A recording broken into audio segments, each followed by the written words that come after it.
मानचित्र प्रक्षेप। मानचित्र प्रक्षेप क्या होते हैं? मानचित्र प्रक्षेप क्यों बनाए जाते हैं? विभिन्न प्रकार के प्रक्षेप कौन कौन से हैं?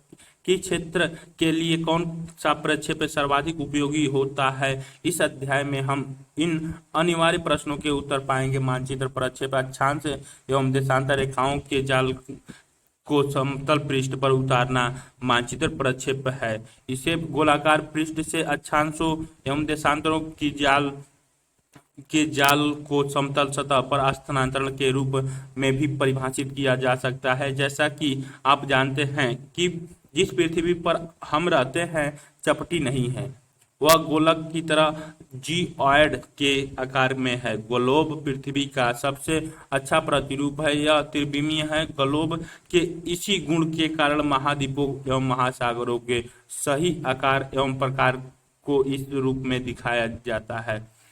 यह दिशा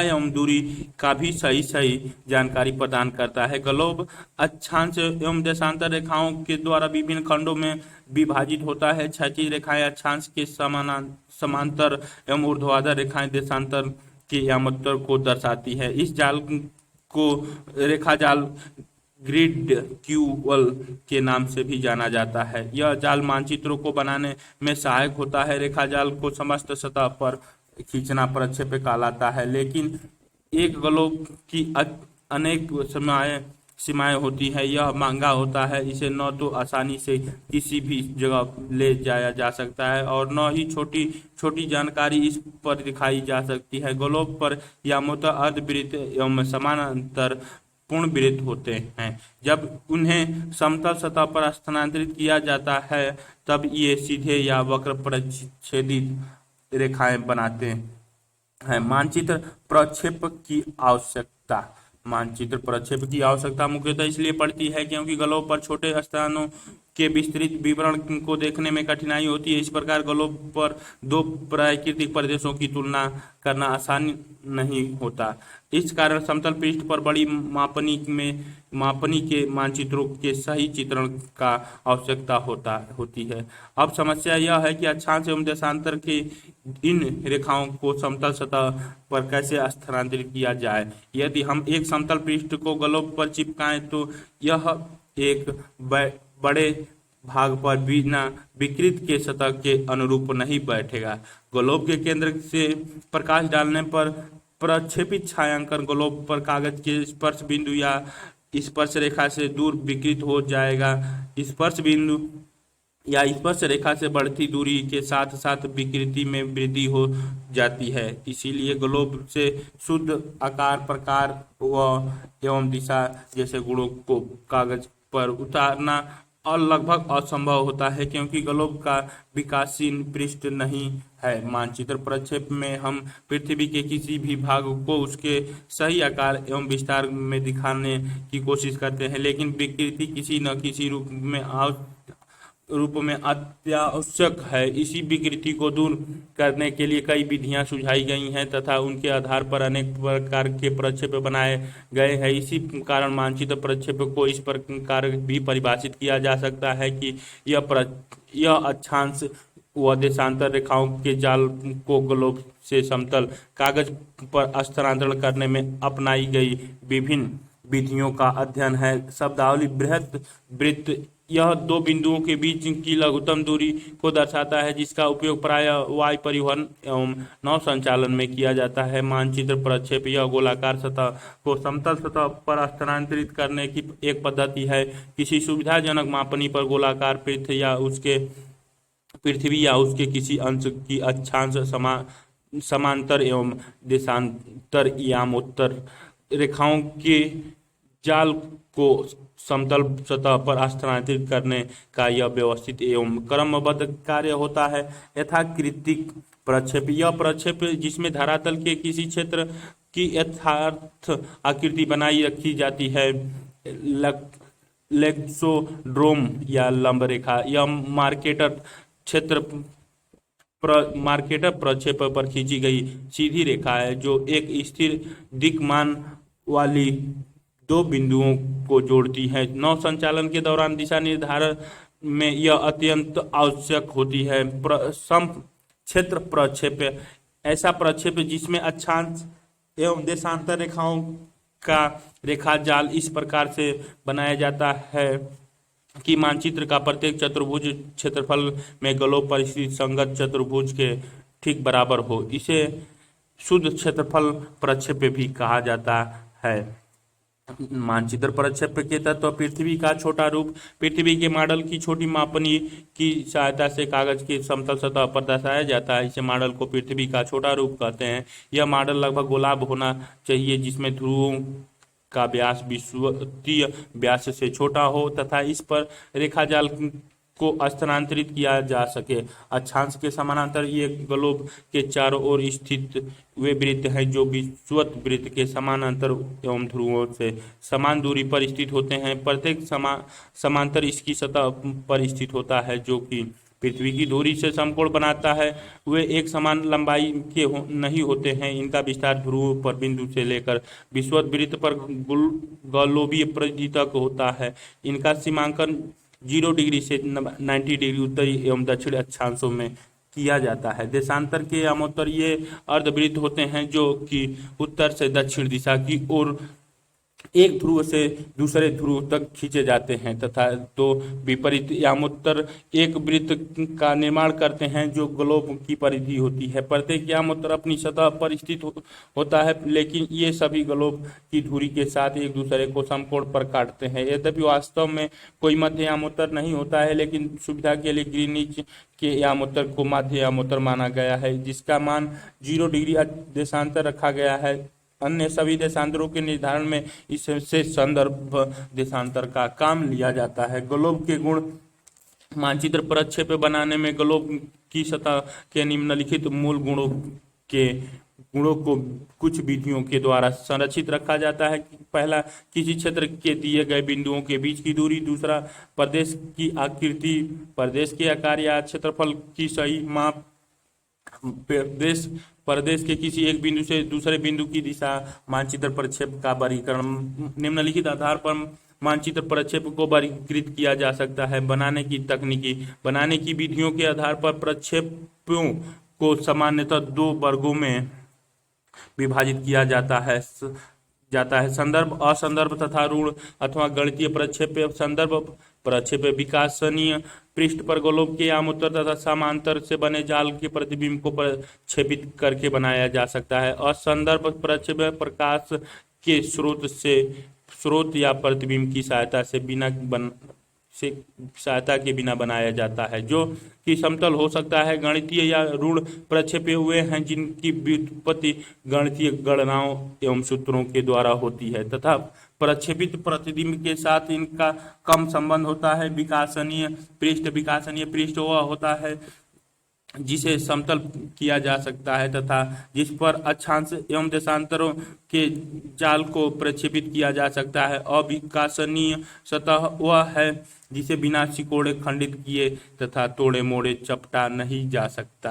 ग्लोब या गोलाकार सतह में अविकासनीय पृष्ठ के गुण होते हैं जबकि एक बेलन, शंकु तथा समतल में विकासनीय पृष्ठ के गुण होते हैं। विकासनीय पृष्ठ के गुणों के आधार पर प्रक्षेपों को बेलनी, शंकु तथा मध्य प्रक्षेपों में वर्गीकृत किया जाता है। बेलनी प्रक्षेप को बेलनाकार विकासनीय पृष्ठ का इस्तेमाल करके बनाया जाता है। एक कागज का बना बेलन ग्लोब को लपेट लेता है तथा उस पर समांतर एवं यामोत्तरों को प्रक्षेपित किया जाता है। जब ग्लोब को काट कर खोला जाता है तब यह समतल कागज पर बेलनी प्रक्षेप के रूप में प्रकट होता है। एक शंकु प्रक्षेप्य ग्लोब के चारों ओर शंकु को लपेट कर खींचा जाता है एवं इस पर पड़ने वाले रेखाजाल की छाया को प्रक्षेपित किया जाता है। जब शंकु को काटकर खोला जाता है तब हमें चपड़े कागज पर एक शंकु प्रक्षेप्य प्राप्त होता है। जब एक समतल सतह ग्लोब के किसी बिंदु को स्पर्श करता है तथा इस पर रेखाजाल को प्रक्षेपित किया जाता है तब हम खमध्य प्रक्षेप्य समतल सतह पर सीधे प्राप्त किया जाता है। सामान्यतः सतह को ग्लोब पर इस प्रकार रखा जाता है कि वह ग्लोब के किसी एक ध्रुव से स्पर्श करे इन प्रक्षेपों को ग्लोब की सतह को स्पर्श करने की स्थिति के आधार पर अविलंब तिर्यक या ध्रुवीय प्रक्षेपों में उपवर्गीकृत किया जाता है। अगर विकासनीय पृष्ठ ग्लोब पर विषुवत वृत्त पर स्पर्श करता है तो उसे विषुवतीय या अविलंब प्रक्षेप कहा जाता है। अगर वह यह विषुवत वृत्त या ध्रुव के बीच किसी बिंदु पर स्पर्श रेखीय होता है तो इसे तिर्यक प्रक्षेप कहा जाता है, तथा अगर यह ध्रुव पर स्पर्श रेखीय होता है तो इसे ध्रुवीय प्रक्षेप कहा जाता है। ये पृथ्वी के नीचे घटना ग्लोब से समतल असमतल किया गया ग्लोब रिक्त स्थान बीच में चित्र 4.1 में ग्लोब से समतल पृष्ठ पर परिवर्तन क्षेत्रफल आकार एवं परिवर्तन में विकृति पैदा करता है। ये मानक रेखा बीच में दिखाई गई है। मानक समानांतर जो 160 डिग्री पश्चिम, 140 डिग्री, 120, 100 पश्चिम, 80 पश्चिम और 40 पश्चिम, 60 उत्तर, 50 उत्तर, 40 उत्तर, 30 उत्तर और 20 उत्तर, 29.5 मानक एवं उत्तर के नीचे, 45.5 ऊपर मानक एवं उत्तर के।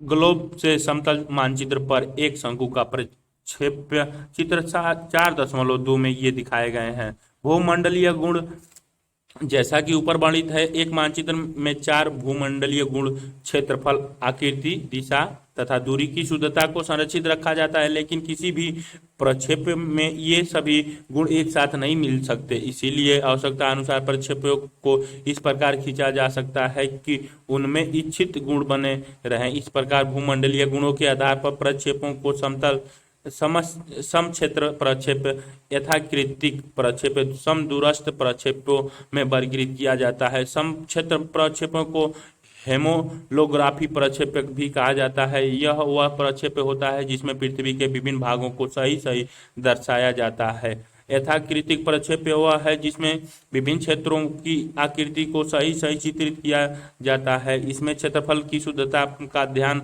रखे बिना आकृति को यथावृत्त बनाए रखा जाता है।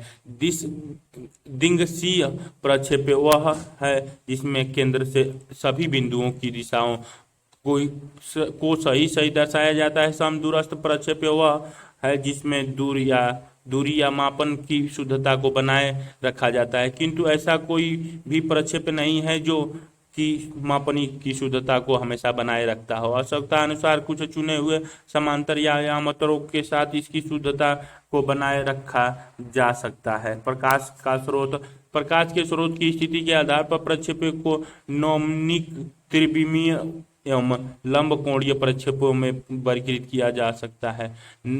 नोमनिक प्रक्षेप प्रकाश के ग्लोब के केंद्र में रखकर प्राप्त किया जाता है। त्रिविमीय प्रक्षेप प्रकाश के स्रोत को समतल कागज के ग्लोब से सटे हुए भाग के विपरीत ग्लोब की परिधि में रखकर खींचा जाता है। ग्लोब के जिस बिंदु पर समतल सतह सटी होती है उसके विपरीत अनंत दूरी पर रखे प्रकाश के स्रोत के द्वारा लंब कोणीय प्रक्षेप खींचा जाता है। कुछ चुने हुए मानचित्र प्रक्षेप एक मानक अक्षांश रेखा वाला शंकु प्रक्षेप है। शंकु प्रक्षेप की रचना ग्लोब के किसी एक अक्षांश समांतर को स्पर्श करते हुए एक विकासनीय शंकु पर यामोत्तर एवं समांतर रेखाओं के जाल की छाया को प्रक्षेपित करके की जाती है। इस अक्षांश समांतर को मानक अक्षांश समांतर कहते हैं। ऐसे में यदि शंकु ग्लोब के केंद्र को AB पर स्पर्श कर रहा है तब ग्लोब पर इस समांतर की स्थिति को मानक अक्षांश समांतर माना जाता है। मानक समांतर के दोनों ओर अन्य समांतरों की लंबाई में विकृति होगी। चित्र 4.3। उदाहरण के लिए 10 डिग्री उत्तर से 70 डिग्री उत्तर अक्षांशों तथा 10 डिग्री पूरब से 130 डिग्री पूरब देशांतरों के बीच घिरे हुए एक क्षेत्र के लिए एक मानक समांतर के साथ शंकु प्रक्षेप बनाएं, जबकि मापनी 1/25 करोड़ इकाई 25 करोड़ है पर है एवं अक्षांशीय तथा देशांतरीय अंतराल 10 डिग्री है। गणना पृथ्वी की घटी हुई त्रिज्या बराबर 64 करोड़ बटे 25 करोड़ बराबर 2.56 सेंटीमीटर। मानक समानांतर 40 डिग्री उत्तर है तो 10, 20, 30, 40, 50, 60, 70। और मध्य देशांतर 70 डिग्री पूरब है तो 10, 20, 30, 40, 50, 60, 70, 80, 90, 100, 110, 120 और 130। रचना की विधि: 2.5 सेंटीमीटर त्रिज्या वाला एक वृत्त खींचिए जिसमें कोण ओ सी ओ ई 10 डिग्री तथा बी ओ ई एवं एओडी 40 डिग्री मानक समानांतर हो। एक स्पर्श रेखा को बी से बढ़ाकर पी तक, ए से बढ़ाकर पी तक खींचे ताकि शंकु की दो भुजाएं एपी तथा बीपी ग्लोब को स्पर्श करे तथा 40 डिग्री उत्तर पर मानक समांतर का निर्माण करे। चाप दूरी सीई समांतर के बीच के अंतराल को दर्शाता है। इस चाप दूरी के अनुसार एक अर्धवृत्त खींचा जाता है। ओपी से ओबी पर एक लंब एक्स वाई खींचा जाता है। एक अन्य उत्तर से दक्षिण रेखा पर मानक समांतर को प्रदर्शित करने वाली बीपी दूरी को खींचा जाता है। उत्तर दक्षिण रेखा मध्य यामोत्तर हो जाती है। छठवां, मध्य यामोत्तर पर चाप दूरी सीई को लेकर अन्य समांतरों को खींचा जाता है। सातवां, अन्य यामोत्तरों को खींचने के लिए 40 डिग्री मानक समांतर पर एक्स वाई दूरी को चिन्हित किया जाता है। आठवां, ध्रुवों से मिलाते हुए सीधी रेखाएं खींची जाती हैं। गुण: सभी अक्षांशों के समांतर वृत्तों के चाप होते हैं तथा उनके बीच की दूरी बराबर होती है। दूसरा, सभी यामोत्तर रेखाएं सीधी होती हैं जो ध्रुवों पर मिल जाती हैं। यामोत्तर समांतर को समकोण पर काटती हैं। तीसरा, सभी यामोत्तर की मापनी सही होती है अर्थात यामोत्तरों पर सारी दूरियां सही होती हैं। चौथा, एक वृत्त का चाप ध्रुवों को दर्शाता है। पांचवा, मानक समांतर पर मापनी शुद्ध होती है लेकिन इससे दूरी या विकृति हो जाती है। छठवां, यामोत्तर ध्रुवों के निकट जाते हुए एक दूसरे के समीप आ जाते हैं। सातवां, यह प्रक्षेप्य न तो समक्षेत्र है और न ही यथाकृतिक प्रक्षेप्य है। ये 40 डिग्री 10 डिग्री सीई के बीच में, 40 डिग्री एडी के बीच में कोण और एक्स और वाई छोटे वाले वृत्त की त्रिज्या और बीच में 0 डिग्री पे पी और बी से मिला है। ये उत्तर में 70 डिग्री, 60 डिग्री, 50, 40, 30, 20 डिग्री, 10 डिग्री मानक समांतर पूरब में 10 डिग्री, 20, 30, 40, 50, 60, 70, 80, 90, 100, 110, 120, 130 तक दिखाए गए हैं। एक मानक समांतर के साथ सामान्य शंकु प्रक्षेप्य है। सीमाएं: यह विश्व मानचित्र के लिए उपयुक्त नहीं है क्योंकि जिसे गोलार्ध में मानक अक्षांश वृत्त चुना जाता है उसके विपरीत गोलार्ध में चरम विकृति होती है। दूसरा, जिस गोलार्ध में यह बनाया जाता है उसके लिए भी यह उपयुक्त नहीं है क्योंकि इसमें भी ध्रुव पर तथा विषुवत वृत्त के पास विकृति होने के कारण इसका उपयोग बड़े क्षेत्र को प्रदर्शित करने के लिए अनुपयुक्त है। उपयोग: सामान्यतः इस प्रक्षेप का उपयोग मध्य अक्षांश क्षेत्रों में सीमित अक्षांशीय तथा बड़े देशांतरी विस्तार के मानचित्रण के लिए किया जाता है। दूसरा, इस प्रक्षेप के द्वारा मानक अक्षांश के साथ पूर्व से पश्चिम दिशा में लंबी संकीर्ण पट्टी को शुद्ध रूप में प्रदर्शित किया जाता है। तीसरा, मानक अक्षांशों की दिशा का उपयोग रेल लाइनों, सड़कों, संकीर्ण नदी घाटियों तथा अंतर्राष्ट्रीय सीमाओं को प्रदर्शित करने में किया जाता है। चौथा, यह प्रक्षेप कैनेडियन प्रशांत rail line, trans Siberian rail line, Canada तथा संयुक्त राज्य अमेरिका के मध्य अंतर्राष्ट्रीय सीमा तथा नर्मदा घाटी को प्रदर्शित करने के लिए सर्वाधिक उपयुक्त है। बेलनाकार समक्षेत्रफल प्रक्षेप: बेलनाकार क्षेत्रफल प्रक्षेप को लैम्बर्ट के प्रक्षेप के नाम से भी जाना जाता है। इसे ग्लोब के विषुवती वृत्त पर सटे बेलन पर पड़ने वाली समांतर किरणों के द्वारा प्राप्त किया जाता है। समांतर एवं यामोत्तर रेखाओं का प्रक्षेपण सीधे रेखा के रूप में तथा एक दूसरे को समकोण पर काटते हुए प्राप्त किया जाता है। ध्रुवों को विषुवत वृत्त के समान एवं समानांतर दिखाया जाता है, इसलिए उच्च अक्षांशों वाले क्षेत्रों के आकार बहुत अधिक विस्तृत हो जाते हैं। उदाहरण के लिए विश्व का एक बेलनाकार समक्षेत्रफल प्रक्षेप बनाइए जिसमें मानचित्र की प्रतिनिधि भिन्न 1:3 यानी 30 करोड़ है तथा अक्षांशीय एवं देशांतरीय समानांतर 15 डिग्री है। गणना: ग्लोब का अर्ध व्यास बराबर पृथ्वी का व्यास बटे 30 करोड़, 64 करोड़ बटे 30 करोड़ बराबर 2.1 सेंटीमीटर। विषुवत वृत्त की लंबाई 2 पाई आर बराबर 2 × 22/7 × 2.1 बराबर 13.2 सेंटीमीटर। विषुवत वृत्त के साथ मध्यांतर बराबर 2 × 22 × 2.1/7 यानी 13.2 सेंटीमीटर। रचना की विधि 2.1 सेंटीमीटर अर्धव्यास वाली एक वृत्त खींचिए।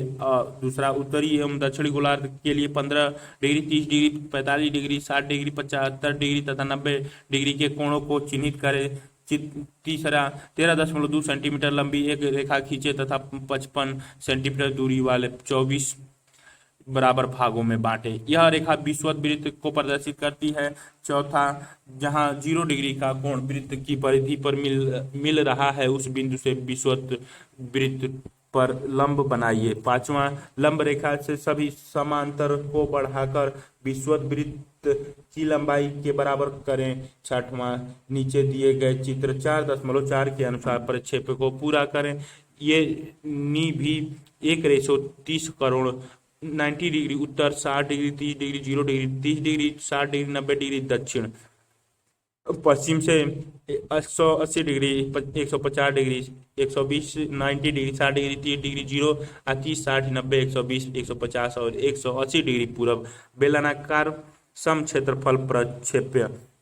गुण, सभी समांतर एवं यामोत्तर सीधी रेखाएं होती हैं जो एक दूसरे को समकोण पर काटती हैं। दूसरा, ध्रुवीय समांतर भी विषुवत वृत्त के बराबर होती हैं। तीसरा, मापनी केवल विषुवत वृत्त के पास ही सही होती है। सीमाएं, इसमें ध्रुवों की ओर विकृति बढ़ जाती है। दूसरा, यह प्रक्षेप यथाकृतिक प्रक्षेप नहीं है। तीसरा, क्षेत्र के समानता को बनाए रखने के लिए आकार में विकृति लानी पड़ती है। उपयोग, यह प्रक्षेप 45 डिग्री उत्तर एवं दक्षिण अक्षांशों के बीच के क्षेत्रों के लिए सर्वाधिक उपयुक्त है। दूसरा, यह उष्णकटिबंधीय फसलों जैसे चावल, चाय, कॉफी, रबड़ तथा गन्ना पैदा करने वाले क्षेत्रों को दर्शाने के लिए अधिक उपयुक्त है।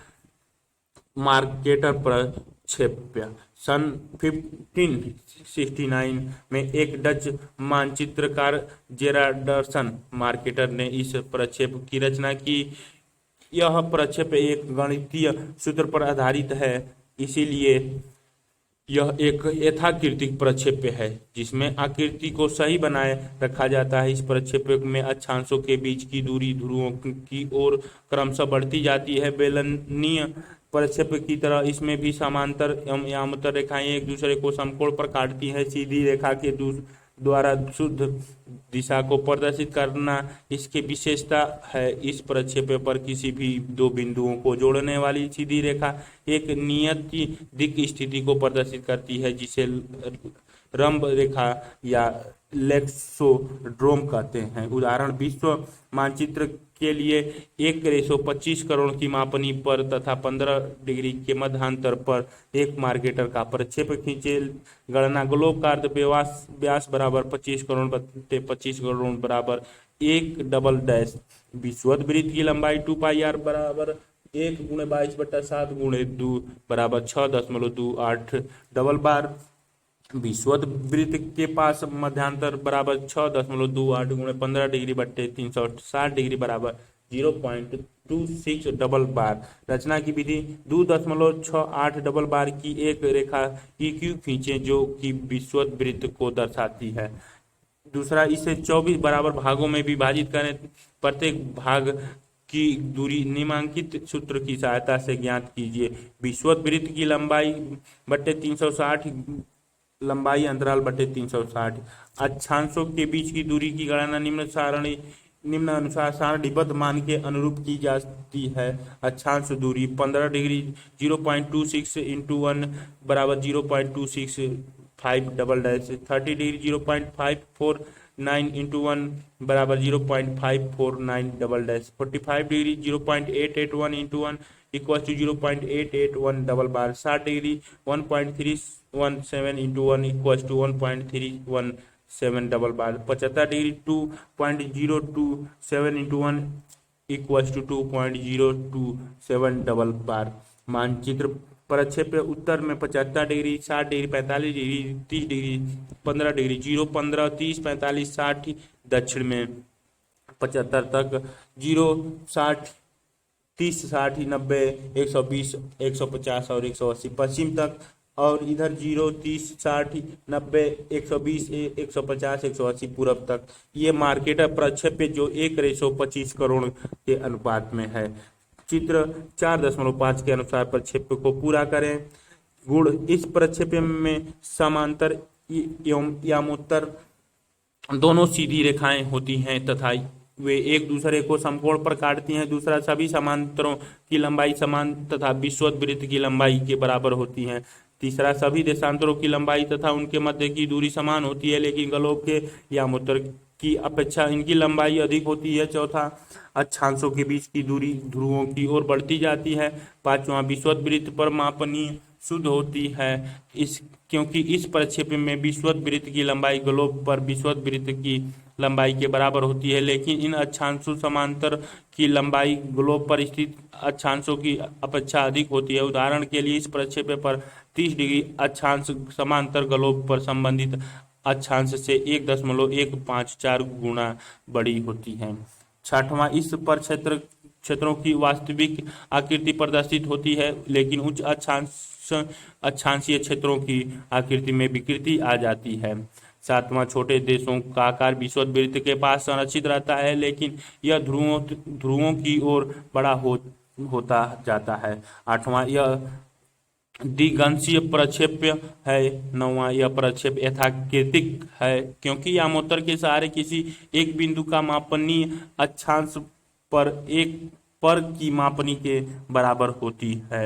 सीमाएं, यामोत्तर एवं अक्षांशों के सहारे मापनी का विस्तार उच्च अक्षांशों पर तीव्रता से बढ़ता है, जिसके परिणाम स्वरूप ध्रुव के निकटवर्ती देशों का आकार उनके वास्तविक आकार से अधिक हो जाता है। उदाहरण के लिए, ग्रीनलैंड का आकार संयुक्त राज्य अमेरिका के बराबर हो जाता है, जबकि यह अमेरिका के आकार का 1/10वां हिस्सा है। इस प्रक्षेप में ध्रुवों को प्रदर्शित नहीं किया जा सकता क्योंकि 90 डिग्री अक्षांश समांतर एवं यामोत्तर रेखाएं अनंत होती हैं। उपयोग, यह विश्व के मानचित्र के लिए बहुत ही उपयोगी है तथा एटलस मानचित्र को बनाने में इसका उपयोग किया जाता है। यह समुद्र एवं वायु मार्गों पर नौ संचालन के लिए बहुत ही उपयोगी है। अफवाह प्रतिरूपों, समुद्र धाराओं, तापमान, पवनों तथा उनकी दिशाओं, पूरे विश्व में वर्षा का वितरण इत्यादि को मानचित्र पर दर्शाने के लिए यह उपयुक्त है। ये 0 डिग्री से 20 degree, 60 degree, 100 degree, 140 degree, 180 degree पश्चिम, इधर 20 60 80 100 140 180 पश्चिम, उत्तर में 60 डिग्री, 40 डिग्री, 20 डिग्री और 0 डिग्री, 0 से 20 डिग्री, 40 डिग्री, 60 डिग्री और 60 डिग्री दक्षिण में। सीधी रेखाएं, रंभ रेखा तथा वक्र रेखाएं बृहत वृत्त दर्शा रही हैं। बीच में PC दे रखा है, H ये यहाँ पे C और D यहाँ पे दर्शाई गई हैं। ये प्रदर्शित मानचित्र है। मानचित्र के बाद